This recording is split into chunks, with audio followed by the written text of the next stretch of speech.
आज एक सुधारित आदेश जिल्ह्यामध्ये आपण या ठिकाणी निर्गमित करायची सूचना मी जिल्हाधिकाऱ्यांना दिलेल्या आहेत।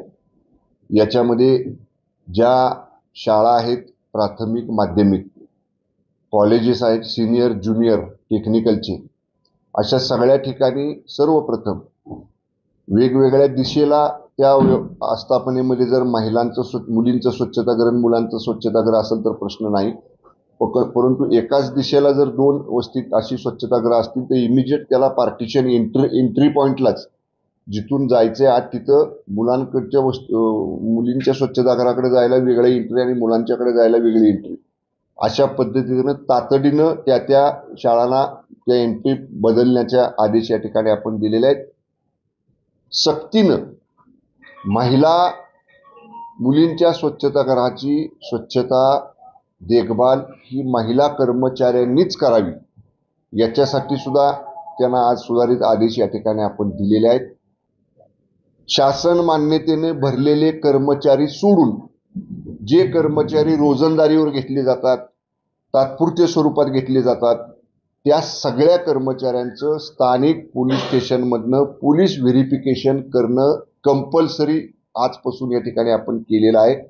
ज्यांच्याकडे पोलीस व्हेरिफिकेशन असेल त्यांना ठेवलं जाईल, ज्यांच्याकडे पोलीस व्हेरिफिकेशन नसेल त्यांना 8 दिवसात संबंधित पोलीस स्टेशनकडनं पोलीस व्हेरिफिकेशन केल्याशिवाय कामावर ठेवता येणार नाही, अशा सुद्धा आज आदेश या ठिकाणी आपण निर्गमित करतोय।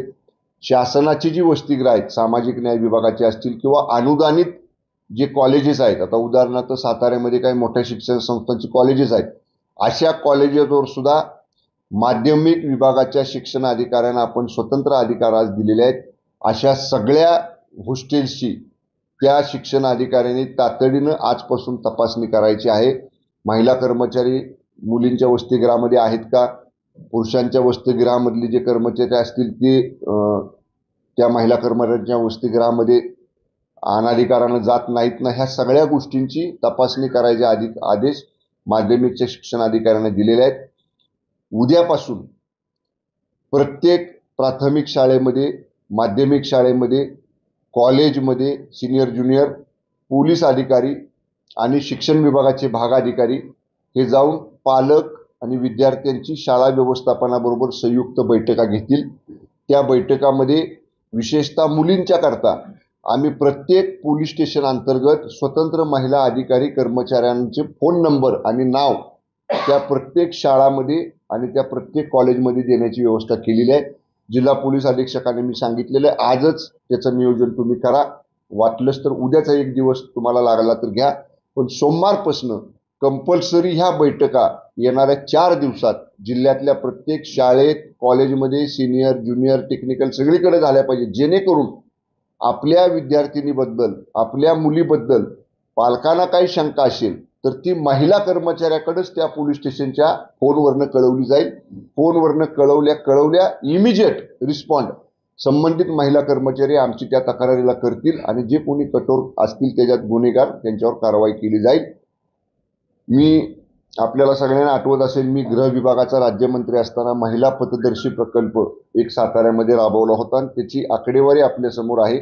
आतापर्यंत जवळपास 110 आणि 117 प्रमाणे आपण 2021ला 3819 कारवाई केल्या होत्या। गेल्या वर्षात 1 वर्षामध्ये आपण 27,629 कारवाया अशा पद्धतीच्या या महिला पथदर्शी प्रकल्पाच्या अंतर्गत केलेल्या आहेत आणि या वर्षी जुलै अखेर 7,693 कारवाया आपण केलेल्या आहेत। आणि या संदर्भामध्ये मी आजच सूचना दिलेल्या आहेत। या कारवायांमध्ये पहिल्यांदा कारवाई केली असेल ठीक आहे, त्याच मुलावर दुसऱ्यांदा कारवाई झाली असेल तर ठीक आहे, पण तिसऱ्यांदा जर तोच मुलगा सापडला तर त्याची सरळ धिंड काढा। म्हणजे तो मुलगा मुलींची छेडछाड करतोय, मुलींची टवाळकी करतोय असं जर आढळून आलं तर सरळ त्या परिसरामधनं त्याला मुलींच्या पालकांच्या नागरिकांच्या समोर त्याला त्या ठिकाणी फिरवत नाही, की जेणेकरून त्याला जाणीव झाली पाहिजे की असं करणं सातारा जिल्ह्यामध्ये खपवून घेतलं जाणार नाही। अशा पद्धतीनं महिलांच्या, मुलींच्या सुरक्षेच्या संदर्भामध्ये कडक उपाययोजना करण्याचे निर्णय आज आपण घेतलेला आहे।